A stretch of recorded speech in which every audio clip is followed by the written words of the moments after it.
नमस्कार दोस्तों। सूर्य में होने लगी हलचल, पूरा संसार इसके बुरे प्रभाव से अछूता नहीं रहेगा।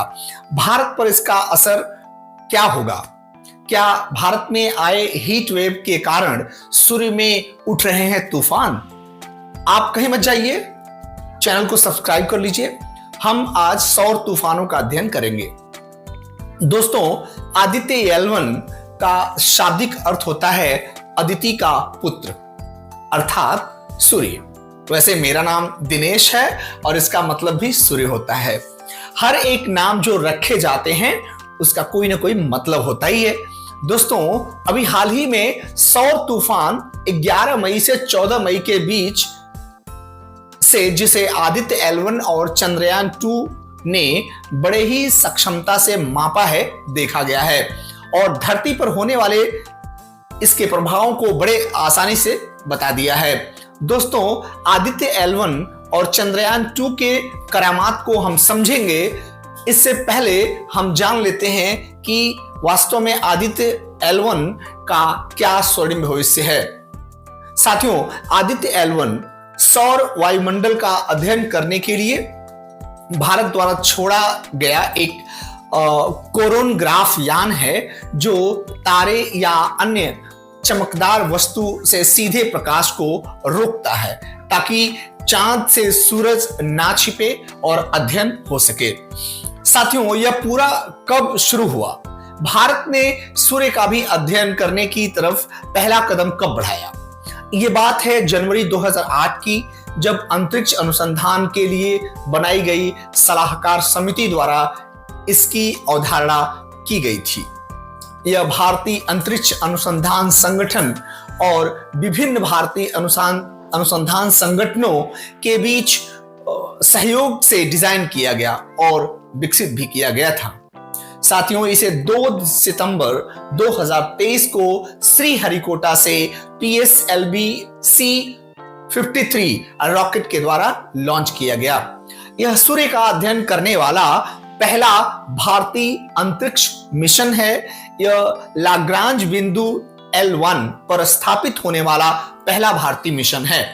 आदित्य L1 सूर्य का अध्ययन करने वाला पहला अंतरिक्ष आधारित भारतीय मिशन होगा।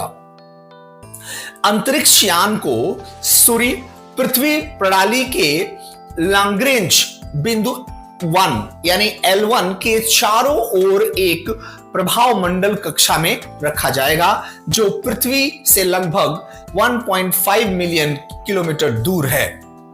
L1 बिंदु के चारों ओर प्रभाव मंडल कक्षा में रखे गए उपग्रह को सूर्य को बिना किसी आच्छादन या ग्रहण के लगातार देखने का प्रमुख लाभ है। यह वास्तविक समय में सौर गतिविधियों और अंतरिक्ष मौसम पर इसके प्रभावों को देखने का अधिक लाभ प्रदान करेगा। अंतरिक्ष यान वैद्युत चुंबकीय और कण और चुंबकीय क्षेत्र संसूचकों का उपयोग करके फोटोस्फीयर, क्रोमोस्फीयर और सूर्य की सबसे बाहरी परत यानी कोरोना का निरीक्षण करने के लिए 7 नित्य भार ले जाएगा। विशेष सहूलियत बिंदु L1 का उपयोग करते हुए 4 नित्य भार सीधे सूर्य को देखते हैं और शेष 3 नित्य भार लाग्रांज बिंदु यानी L1 पर कणों और क्षेत्रों का यथावस्थित अध्ययन करते हैं। इस प्रकार अंतर्ग्रहीय माध्यम से सौर गतिकी के प्रभाव का महत्वपूर्ण वैज्ञानिक अध्ययन प्रदान करते हैं। आदित्य L1 नित्य भार के सूट से कोरोनल तापन, coronal mass injection, pre flare और फ्लेयर गतिविधियों और उनकी विशेषताओं, अंतरिक्ष मौसम की गतिशीलता, कण और क्षेत्रों के प्रसार आदि की समस्या को समझने के लिए सबसे महत्वपूर्ण जानकारी प्रदान करने की उम्मीद है। यानी उम्मीद किया जाता है कि इसका बहुत लाभ होगा। तो साथियों, पहले यह जान लेते हैं कि वैज्ञानिक तौर पर देखें कि इसका मुख्य उद्देश्य क्या है। आदित्य L1 मिशन के प्रमुख वैज्ञानिक उद्देश्य क्या है? सूर्य की ऊपरी वायुमंडल यानी क्रोमोस्फीयर और कोरोना गतिकी का अध्ययन करना। क्रोमोस्फीयर और कोरोना तापन आंशिक रूप से आयनित प्लाज्मा की भौतिकी, कोरोनल मास इंजेक्शन की शुरुआत और फ्लेयर्स का अध्ययन है। सूर्य के कण की गतिशीलता के अध्ययन के लिए डेटा प्रदान करने वाले यथावस्थित कण और प्लाज्मा वातावरण का परीक्षण करता है। सौर कोरोनल यानी सौर कोरोना की भौतिकी और इसका ताप तंत्र क्या है, ये कैसे काम करते हैं, कोरोनल और कोरोनल लूप प्लाज्मा का निदान, तापमान, वेग और घनत्व की भी बात कर लेते हैं। CME का विकास, गतिशीलता और उत्पत्ति कब और कैसे हुई। तो साथियों, उन प्रक्रियाओं के क्रम की पहचान करें जो कई परतों यानी क्रोमोस्फीयर, बेस और विस्तारित कोरोना में होती हैं, जो अंततः सौर विस्फोट की घटनाओं की ओर ले जाती हैं। यानी अगर सूर्य में विस्फोट है तो उसकी जानकारी प्रदान करेंगे। कोरोना में चुंबकीय क्षेत्र टोपोलॉजी और चुंबकीय क्षेत्र माप की जाती है। दूसरी बात है कि हवा की उत्पत्ति, संरचना और गतिशीलता भी मापी जाती है। आदित्य L1 के उपकरणों को मुख्य रूप से क्रोमोस्फीयर और कोरोना सौर वातावरण का निरीक्षण करने के लिए ट्यून किया गया है। यथावस्थित यंत्र L1 पर स्थानीय पर्यावरण का निरीक्षण करेंगे। ऑन बोर्ड कुल 7 नित भार हैं, जिनमें से 4 सूर्य की सुदूर संवेदन करने वाले और उनमें से 3 यथावस्थित प्रेक्षण करने वाले नित भार हैं। ये कुछ 7 पार्ट्स हैं। आदित्य L1 एक विशेष कक्षा से सूर्य का अध्ययन करता है। यह पृथ्वी से लगभग 15 लाख किलोमीटर दूर लैग्रेंज पॉइंट 1 यानी L1 नामक स्थान पर स्थित होता है, जो बिना किसी रुकावट के सूर्य के निरंतर अवलोकन की अनुमति देता है। अंतरिक्ष यान सूर्य की विभिन्न परतों और अंतरिक्ष मौसम पर इसके प्रभाव का अध्ययन करने के लिए कई उपकरण ले जाता है। यह मिशन सौर गतिविधि और हमारे सौर मंडल पर इसके प्रभाव के बारे में बहुमूल्य वैज्ञानिक जानकारी प्रदान करता है। तो साथियों, हम इस पर भी चर्चा कर लेते हैं कि आखिर आदित्य L1 मिशन से क्या हासिल हो सकता है, इसके क्या मायने हैं। अगर हम सूर्य का अध्ययन करते हैं तो उसके क्या मायने हैं। इसरो का सूर्य मिशन आदित्य L1 सूर्य का अध्ययन करता है।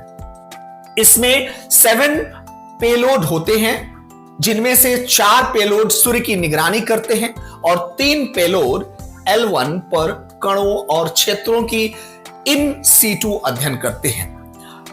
पेलोड को coronal heating, coronal mass injection, pre flare और फ्लेयर गतिविधियों की समस्याओं और विशेषताओं पर जानकारी इकट्ठा करने, अंतरिक्ष मौसम की गतिशीलता का अध्ययन करने की उम्मीद की जाती है।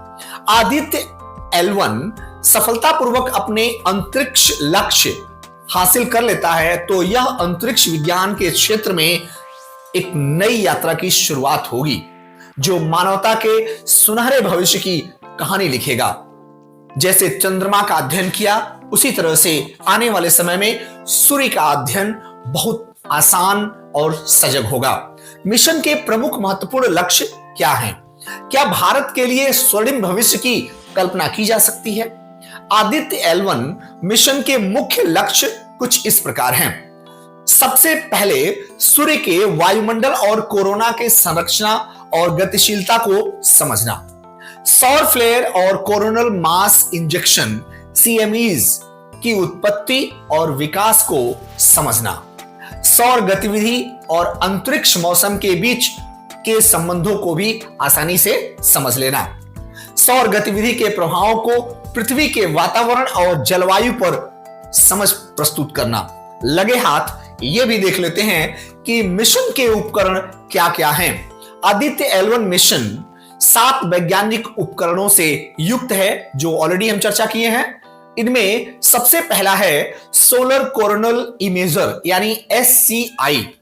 यह उपकरण सूर्य के कोरोना को चरम पराबैंगनी प्रकाश में छवि देता है। दूसरा है सोलर एक्सरे स्पेक्ट्रोमीटर यानी SXS। यह उपकरण सूर्य के एक्सरे स्पेक्ट्रम को मापता है। और तीसरा भाग है सोलर विंड प्लाज्मा विश्लेषक यानी SWAP। यह उपकरण सौर हवा के प्लाज्मा को मापता है। चौथा भाग है मैग्नेटोमीटर यानी MAG। यह उपकरण सूर्य के चुंबकीय क्षेत्र को मापता है। और अगला भाग है सोलर पार्टिकल मॉनिटर यानी SPM। यह उपकरण सौर ऊर्जा कणों को मापता है। और छठा और आखिरी भाग है in situ solar spectrum meter यानी ISS। यह उपकरण सौर हवा के प्लाज्मा और ऊर्जा कणों को इन सीटू मापता है। अब हम वापस आते हैं कि 11 मई से 14 मई के बीच सौर तूफान आया और इसकी तीव्रता और प्रभावों को आदित्य L1 और चंद्रयान 2 ने बड़े बारीकी से अध्ययन किया। सूर्य से पृथ्वी की ओर सबसे ताकतवर तूफान आया। सूर्य की सतह पर सबसे सक्रिय क्षेत्र AR13664 से शुरू हुआ था। पिछले 50 वर्षों में पहली बार इतनी तगड़ी सौर लहर सूर्य से निकली जिसे इसरो के आदित्य L1 और चंद्रयान 2 ने आसानी से कैप्चर किया। साथियों, थोड़ी देर के लिए सूर्य की तरफ पृथ्वी के हिस्से पर रेडियो सिग्नल बंद हो गए थे। पहले आधी सदी का यह सबसे ताकतवर सौर तूफान था। सूर्य पर स्थित सबसे सक्रिय स्पॉट का नाम AR13664 है। सूर्य पर 4 धमाकों के बाद सौर तूफान आया। सौर तूफान से क्या खतरे हो सकते हैं? दोस्तों, इसरो की इस ऑब्जर्वेशन की पुष्टि नासा ने भी की है। NOAA के स्पेस वेदर प्रिडिक्शन सेंटर ने भी 14 मई 2024 को सूरज से खतरनाक लहर निकलते देखा। नासा के प्रमुख वैज्ञानिक ने कहा कि ऐसा खतरनाक सौर लहर इसके पहले कभी नहीं देखा गया था। सौर वैज्ञानिकों और सौरविदों ने आशंका जताई कि इस वजह से रेडियो ब्लैकआउट होने का खतरा है। ऐसा हुआ भी था कि सूर्य की ओर हाई फ्रीक्वेंसी रेडियो सिग्नल थोड़ी देर के लिए खत्म हो गए थे। आखिर कब कब सूर्य की सतह पर धमाके हुए? 11 मई से 14 मई तक अनेकों धमाके सूर्य की सतह पर देखे गए और उनमें से अधिकतर धमाके एक ही बिंदु AR13664 पर देखे गए। 10 मई को सूर्य पर एक धब्बा AR13664 देखा गया और विस्फोट के बाद यहां से उठा तूफान X5.8 श्रेणी की सौर लहर थी। मौजूदा समय में यह स्पॉट पृथ्वी की चौड़ाई से 17 गुना ज्यादा बड़ा है। सूर्य की तीव्र लहरों की वजह से पृथ्वी के उत्तरी गोलार्ध में कुछ देर के लिए बहुत प्रकाश छा गया यानी उजाला हो गया। साथियों, अब देखना होगा कि इन धमाकों का पृथ्वी पर क्या असर पड़ता है। क्या वर्तमान में उठ रहे हीट वेव की वजह सौर तूफान तो नहीं है? आज के वीडियो में बस इतना ही। अगर आपको यह वीडियो अच्छा लगा हो तो इसे लाइक कीजिए, चैनल को सब्सक्राइब कीजिए। हम आएंगे फिर अगले वीडियो में एक और नॉलेजेबल वीडियो के साथ। नमस्कार।